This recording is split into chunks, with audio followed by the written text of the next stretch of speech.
Today on Dr. Phil. New details in the case of the beautiful missing woman in Aruba. Robyn Gardner vanished on vacation. You went in to snorkel together, you came out alone. Why did you leave her behind? I didn't just leave her behind. See, we're just perpetuating the same nonsense. Do you want me to not ask you the question? Why was her friend the prime suspect? Did you kill Robyn Gardner? Absolutely not. There's no doubt in my mind she drowned. It happened to two other people just afterwards as well. Both of their bodies were found. Plus, Robyn's sister has waited 3 years to sit face-to-face with Gary. a dramatic confrontation. Robyn would have never gone snorkeling. I know that you're telling a lie.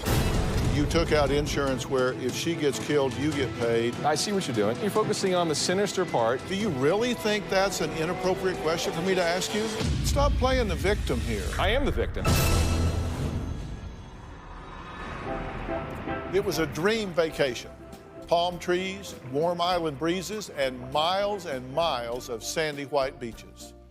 A beautiful young blonde and her wealthy older friend on a 5-day Caribbean getaway. But things were not as they seemed, because Robyn Gardner and Gary Giordano were not a couple.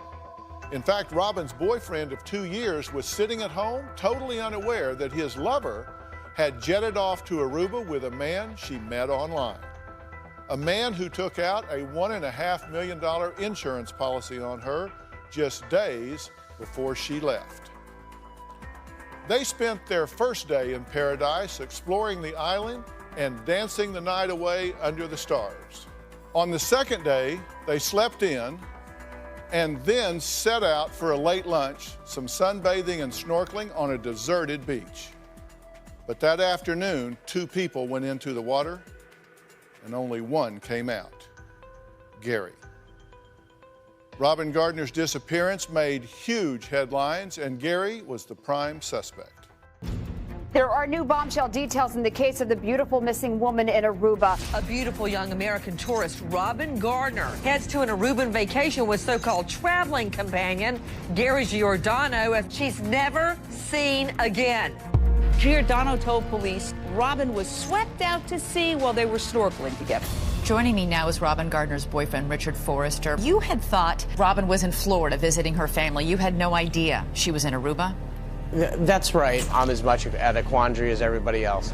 And a new twist in the Disappearance in Aruba, Gary Giordano is the beneficiary of her $1.5 million accidental death policy, the policy he himself took out. This is huge. This is the motive that they believe is behind all of what has taken place here. These were, of course, photos that are taken at the Rum Reef Bar, and you are watching the last time we will see Robyn Gardner.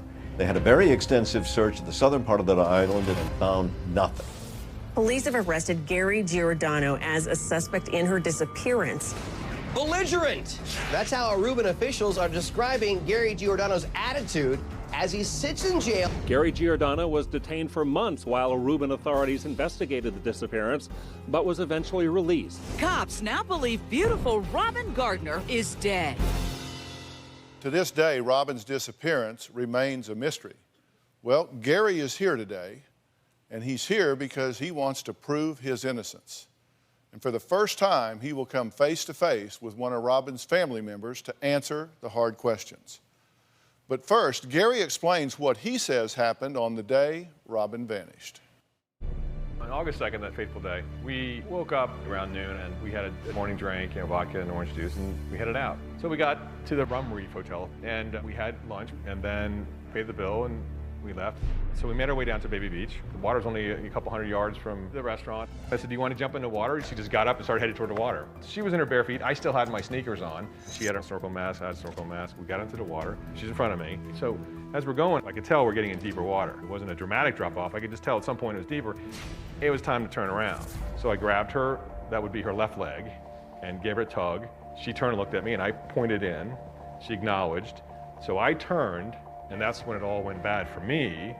Now I have my shoes on, and now I've got a problem. I have 2 boat anchors on my feet now, and I have a problem swimming, right? And I realized we're a lot farther from shore than I thought we were. I'm starting to work at a little panic of myself. I'm not thinking about her because she didn't have shoes on. So there was no thought in my mind that she was in any kind of trouble. When I hit that shore, you feel like your heart is just gonna split out of your chest. And then I turned and looked, and she was gone.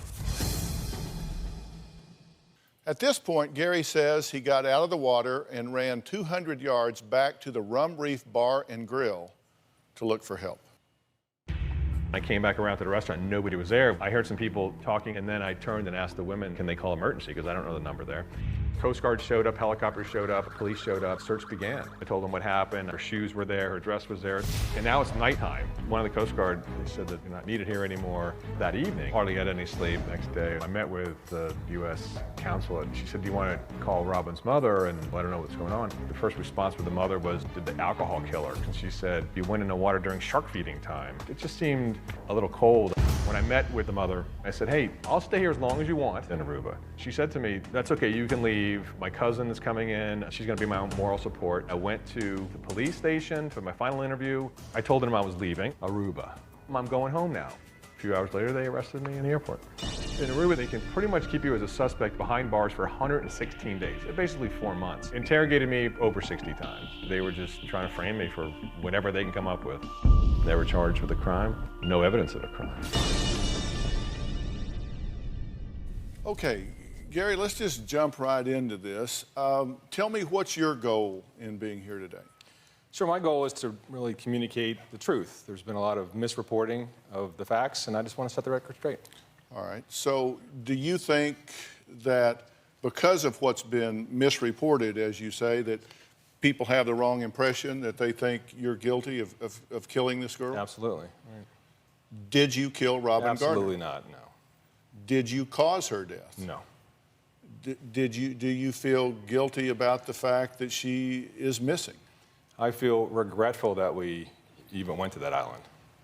You guys were down there not as a couple, but as friends. That's incorrect. That's another totally misreported Well, that's fact. why I'm asking you. No, we were a couple. We were friends. We were intimate friends. She dated other people. She was an escort, correct? She had, from what she told me, she had done that before. Uh-huh. But was she being paid to be on this trip? No. So, no money. Matter of fact, she paid for her own airfare. Uh-huh. And the trip was free. It was all points for from the hotel. So how well did you know her? I knew her for 2 years. I knew her very well. I understand that the day of her disappearance, there has been speculation that you may have put something in her drink, that you may have drugged her in some way. I assume you want to clear that up. Sure, clear that up. It's complete media hype just to make a story up. Mm-hmm. The book that I've written has photographs of the cups that they took from the beach, her dress, her shoes, my shirt, all have been sent to Holland for testing. None of that is true. You went snorkeling on Nanki Beach? Yeah. You're a scuba diver, right? I'm a licensed scuba diver. You're a licensed scuba diver. Why did you pick Nanki Beach? Because I've not been there, but I've looked at it very closely, and it looks really rocky and rough and hard to get in and out of. So we didn't go snorkeling. It wasn't like this is a snorkel trip. It was like we're gonna hang at the beach, relax, a little away from where the people are at Baby Beach to be a little private.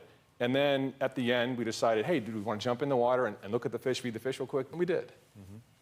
And you had mask and snorkels. Yes. Now, the thing that I'm curious about, because I'm also a licensed scuba diver, I've made hundreds of dives all over the world, and your fins are your friend. You went in to snorkel without your fins, and in fact, with shoes on, and she went in barefooted in kind of a rocky, craggy area. That seems totally illogical to me. And as it turns out, it was a bad decision, right? It's just twisted. Well, and several other people have died there afterwards. Well, you say it's twisted, but it did turn out to be a bad Oh, decision because you said you got out there and your feet were heavy and you... Right. So we were just going to dip in, right? Just feed the fish, snorkel. You've done that before. You've gotten in the water, stuck your face in and gone into 4 feet of water and come out. That's what we did. Sure. Right. This wasn't an excursion where we were planning on going snorkeling for an hour. Well, how did you wind up in deep water then? Current, wind. You guys were in the water as buddies. And you went in together, you came out alone. Why did you leave her behind? But it didn't occur to you to put your fins back on and go back in. He asked me 3 times about this thing. I answered as best I could answer. I can answer a 3rd time, but it's the same answer. You keep saying that you want to explain your actions, but then when I asked you about it, you get defensive about it. I don't understand why. Later, Robyn Gardner's sister confronts Gary Giordano for the first time. I think he's the snake and a devil. You're judging me. You weren't there. You are pure come on. evil.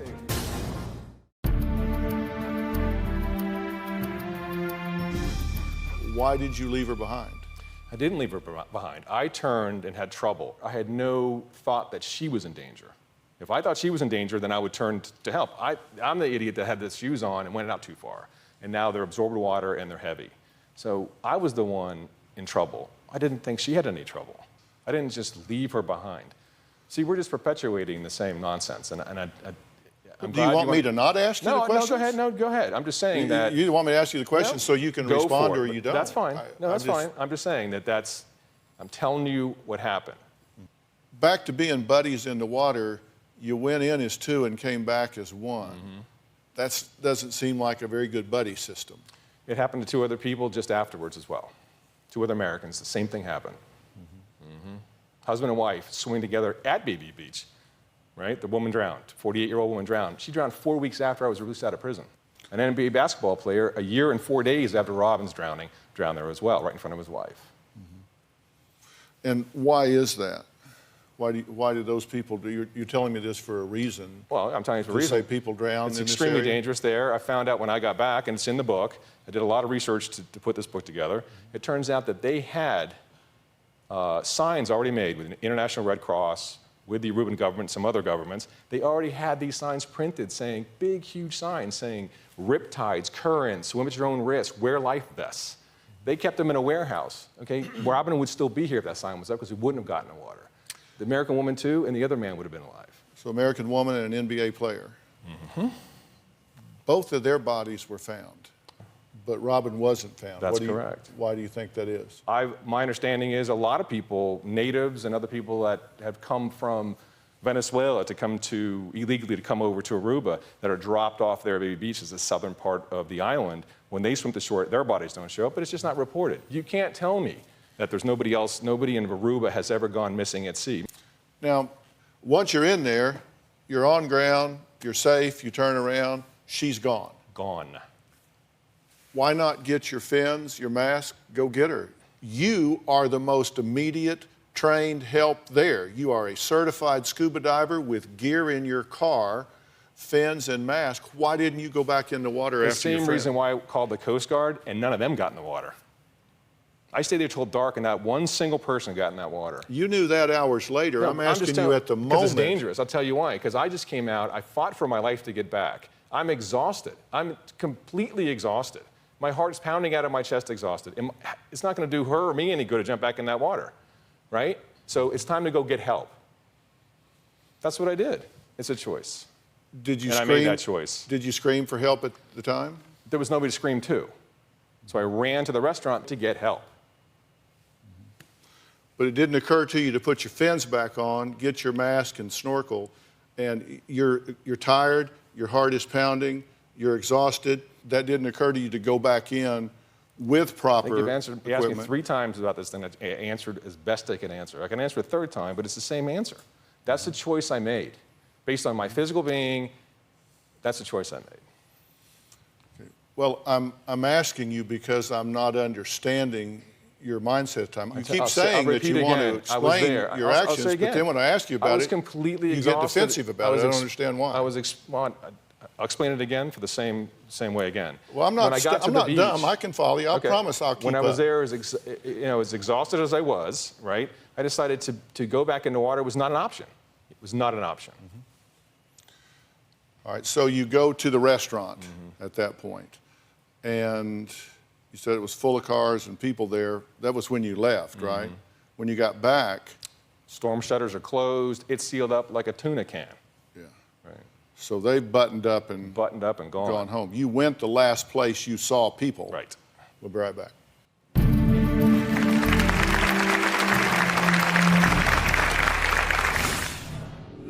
There were rumors of sex trafficking and that you ran with a less than desirable crowd.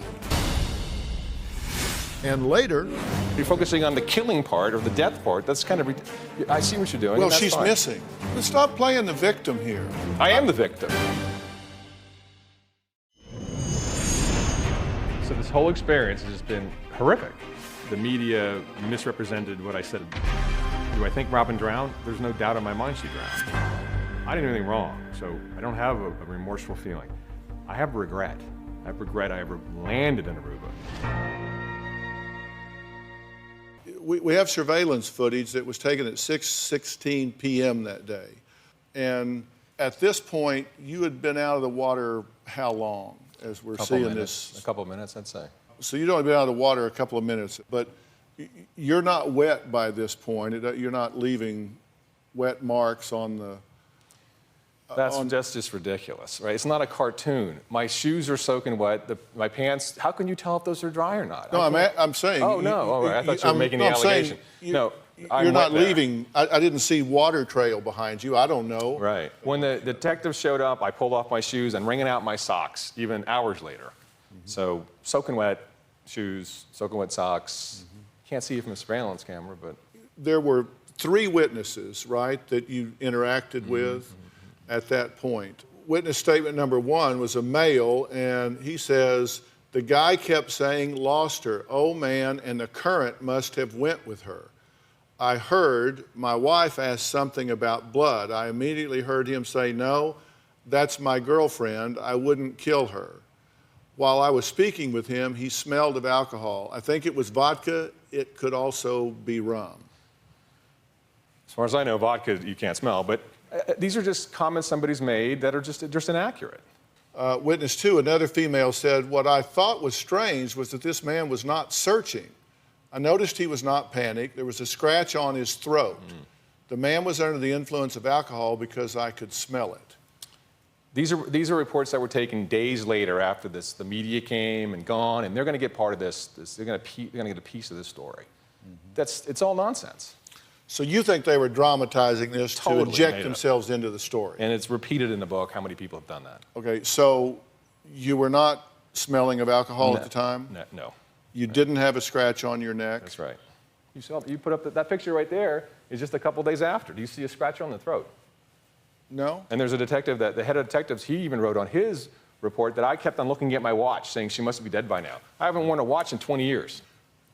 There were rumors of sex trafficking and that you ran with a less than desirable crowd. That is just spun and spun and spun.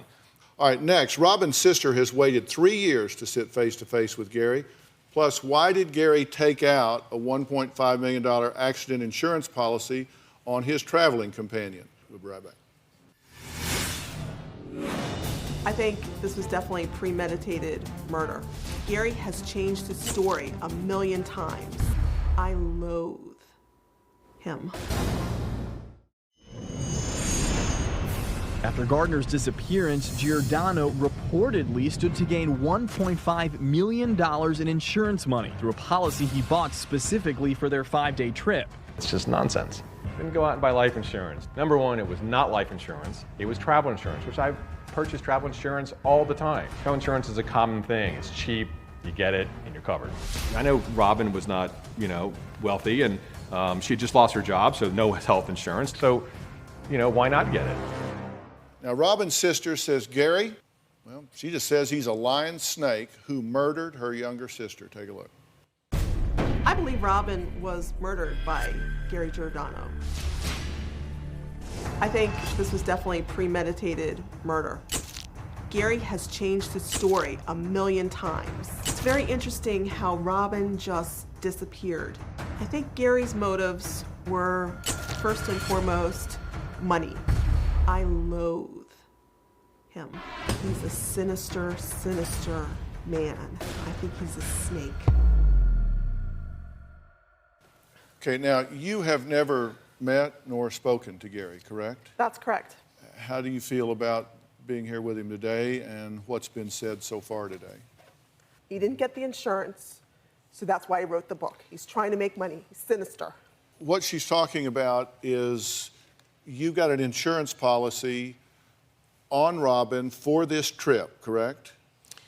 That is not correct. We had travel insurance. There's cancellation It pays on what circumstance? There's many. It pays, if you collect the cancellation insurance, it pays on that. In this particular case, we didn't do the cancellation, but it pays for accidents, right? It pays for, I think, dental as well, pays for rent-a-car. So I just clicked those buttons and picked the highest amount. Bing, bing, bing. It took 5 seconds. Okay, so you had insurance that if something happens to her, where she dies, you get paid, and if something happens to you and you die, your mother gets paid. No.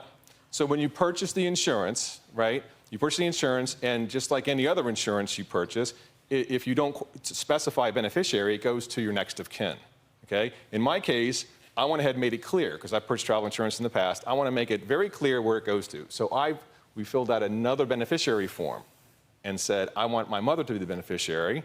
And then I said, hey, do you want to make somebody else? And she says, yes, I want to make you the beneficiary. So that's a yes? You took out insurance where if she gets killed, you get paid, and if you get killed, your mother gets paid? Yes. Well, that's either... And also, if she broke her arm, there's all kinds of other stuff. You're focusing on the killing part or the death part. That's kind of... I see what you're doing. Well, that's she's fine. missing. You see what I'm doing? What is it that I'm doing? No, you're focusing on the sinister part of just hitting in that one point to say this is what he's doing. This is what he clearly did for Gary, this reason. come on. You are here because you think people believe you are guilty of killing her. So we're talking about taking out insurance for her death. Do you really think that's an inappropriate question for me to ask you? I'm just making it clear because it was spun out that I went out and purchased life insurance. Did not. But stop playing the victim here. I am the victim, and Robyn's the victim. There's two victims here. I am asking you the questions I spent 4 months in prison and never been charged. I'm a victim. I'm asking you the questions you say you want to clarify. I'm giving you a chance to clarify that. I am. Amex says the policy that you took out was very unusual. They're selling insurance. How is it unusual? I don't. You didn't take out trip cancellation. Of course not, because it was free. So why purchase cancellation insurance? It would pay out nothing. When you were talking to them 2 days after her disappearance, you contacted the insurance company about the beneficiary designation form for the policy that you took out. But before revealing that Robyn was missing, he took the time to school the representative on how to be a better employee. And here's what you said. You should read the form because the form has a fax number on it. It says mail or fax. Laugh. I did both because this happens quite often. But again, I encourage you so you can be a better American Express employee. The form says it right there, a fax number. And so people are hearing that and saying, look, if I just had a close, intimate friend of mine go missing in the water when I was out there with her, I don't think I would be taking time to be on the phone teaching somebody how to be a better employee. I'll explain it. So there was how many more pages to this? You just took a segment out. That's nice. So what happened was my lawyer told me... Is your insinuation that that's cherry picking to make you look bad? Absolutely. Okay, well, then add to it. Fix it right now. I was setting it up. Fix it right now. So I'll fix it right now. So my attorney told me that, and this is before I was arrested or anything, my attorney said, you need to call your insurance company, let them know about the situation. If Robyn's mother's coming in, they could pay for that. See if your insurance company pays for that. Plus, the helicopters, the scuba divers, whoever else, sometimes they are civilians, and they'll charge you for that. So he made a recommendation for me to call. He even put an affidavit that's in the book said he told me to call. And it turns out the Holland Handbook says, I found out later from my attorney, said, the Holland Handbook says the #1 thing you do when a missing person is abroad, you call the authorities, and the second thing you do is you call an insurance company. And just so happens I did exactly that. And then they say that was strange. How is that strange? Well, we actually have that. In terms of his immediate travel plans, Gary shares this with the rep. I'm going to stay down here until the body is found or until at some point they stop searching. I just want to know what I'm covered for, and I've got to change my hotel, extend that. I've got to change my air flight. I've got to extend my rent-a-car, and I just don't want to start incurring all of these costs to find out I did it wrong and didn't notify you at the proper time. Right. What's your reaction to that? He hightailed it out of there, like, you can correct me if I'm wrong, like 2 days later. So Obviously, he didn't want to extend his stay or extend his rental car. I mean, he got out of there fast. He was trying to, and then authorities got him off the plane and then went from there. That's my understanding. You were on your scheduled flight to leave. Yes. That's all inaccurate. I mean, I really feel bad that you have, no, I do. I feel bad that the things you've heard, I would be as angry as you are now. I'm here to say, I wish you'd read the book. Give it up, Gary.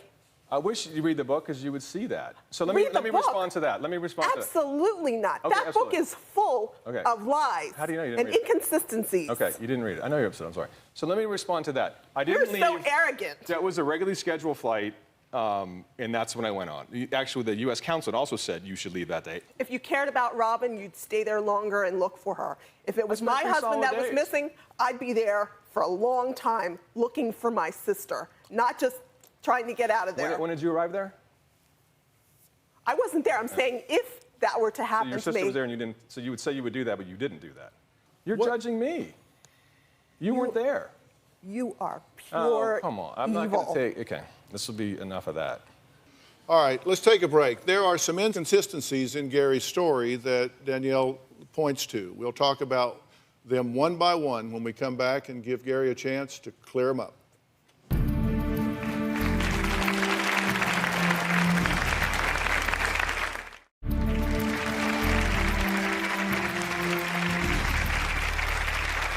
Why do you think he murdered her? First of all, Robyn would have never gone snorkeling. Robyn was very concerned with the way she looked. She had extensions on. And let me tell you, you don't get in the water with hair extensions. So I know that she would not get in that water. I know that you're telling a lie there. So you don't think she ever got in the water? No, she never got in the water.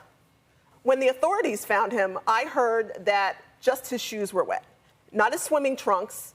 And if he was putting his face in the water looking at fish, how come his hair wasn't wet at all either? The story is bogus. And you're bothered by contradictions, that he told Amex that he was staying until she was found or the search stops, and was worried about charges, but then he was arrested leaving the day that he was scheduled to leave. That you estimated the depth of the water to be 20 feet? It was over my head. It was over our head, yeah. The Coast Guard employee says an average of 4.9 to 8.2 feet. They said you reported that the water was so choppy that you couldn't see the ocean floor, so you panicked, and in survival mode, you couldn't help anybody but yourself. That's what they say. I've never said that. You said that you did panic and were struggling, right. But you didn't say it was choppy, just that there was current. Right. You know, let me just tell you something that people don't know, is that there's technology down there. There's cell towers everywhere. I had a phone, she had a phone, the car has a GPS. It took them a while to figure it out. We never left that area. They know now. That's why I'm home. That's why they've never charged me with anything. That's not why they didn't charge you. Oh. They didn't charge you because Aruba cannot charge you unless they have a body. That's not correct. All right, I want to add somebody to the conversation. Jose Baez is on Polycom from Miami, Florida. He was Gary Giordano's attorney in the Aruba case. What can you add to our understanding about this? Gary made 6 to 8 statements to law enforcement, going over the facts again and again and again. He was very consistent, every single one, and those statements never went anywhere. Gary had never been to Aruba before in his life, and I think it's incomprehensible for someone to think that he would go down there with the premeditation to commit murder and make a body disappear. But one thing he is not is a killer. So where do you think Robyn Gardner is? I think she drifted out to sea like many of the other people who drowned in that beach. And it's true, those signs were put up way too late. And the day that Aruba put up those signs, they should have issued an apology to Gary Giordano. You're shaking your head while Jose's talking. I'm just appalled. He has lots of inconsistencies in his story. The only reason they let him go is because there's no body in Aruba. I disagree. That's not, I was there I took 5 or 6 trips down there. You know, I think Gary did what he could for Robyn, and he stayed there. He did what he could by going around that restaurant going like this, all calm. I tell you, if it was my husband, I'd be screaming, I'd be, quickly finding someone, I'd be going absolutely berserk. I would be staying down in Aruba. There was not a single time where you went to Aruba for your sister, and you're criticizing Gary, a guy who was a casual friend of your sister, for staying a couple of days. Was she a casual friend? Was she a business partner? Or was she an intimate partner? I mean, there you go. There's an inconsistency, Who was she? If that's the worst inconsistency you have to call a man a murderer, I think it's just a bit much. And the form says, it doesn't say business partner, it says partner. Well, let's take a break. Next, just 2 years after Robyn's disappearance, Gary was arrested again. We're going to find out why when we come back.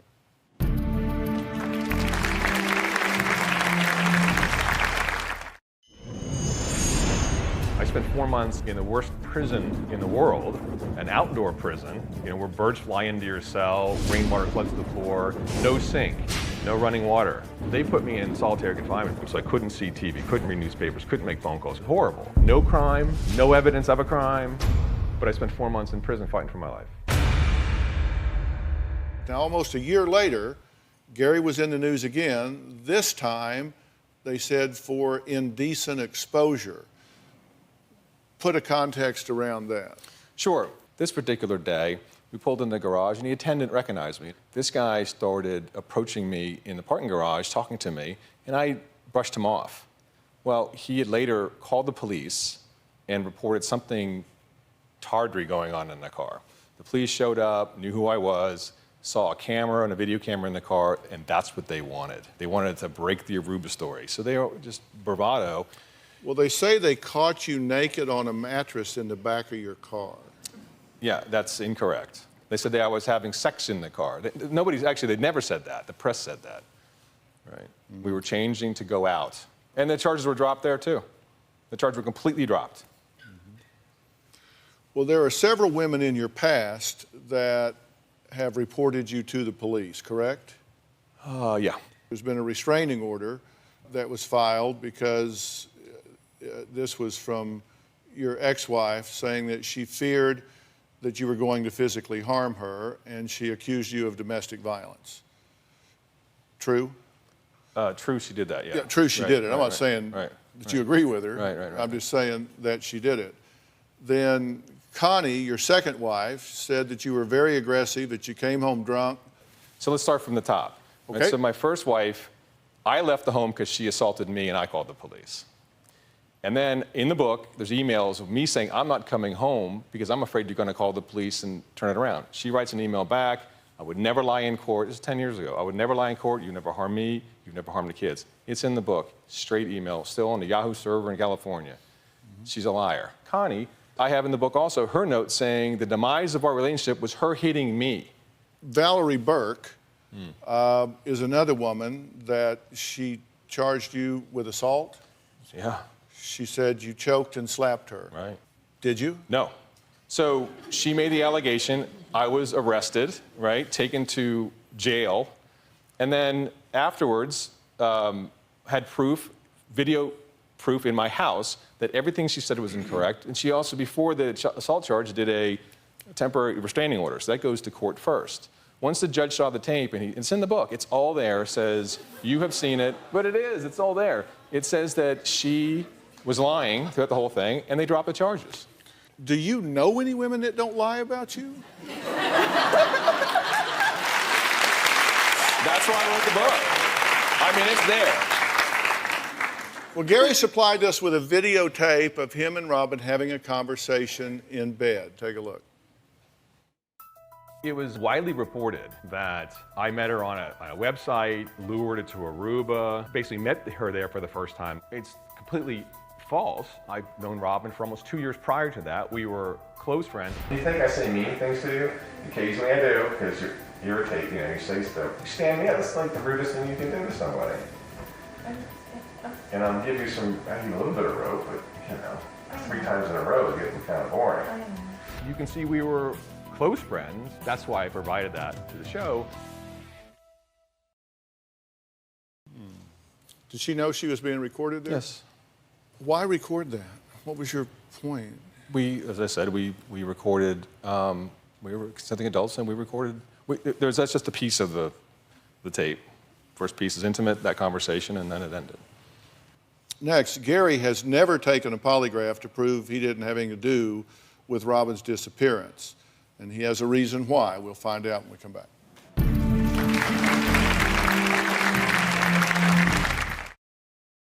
We offered Gary a polygraph test as a way to eliminate himself from suspicion once and for all. We said we would set up and pay for one of the best polygraph examiners in the business, Jack Tremarco. He denied our offer. Why did you deny the offer? I think the court of the legal system has vetted me completely. The court of public opinion is out forever, and this won't solve anything. And what you want people to understand about you as a final statement would be what? That I'm innocent, and that Robyn was swept out to sea to a place that was dangerous, and it should have been reported when they had the signs up before. We wouldn't have gotten in the water. I think negligence took her away. All right. Any final statement that you would like to say? Yes, I'm here to honor my sister, Robyn Gardner. She was a beautiful young woman. She was wonderful. I miss her terribly. And I believe in my heart that you are responsible for her disappearance. I want to thank my guests for being here today. A special thanks to Jose Baez for being here and weighing in. Guys, thanks for being here. We'll see you next time. So long.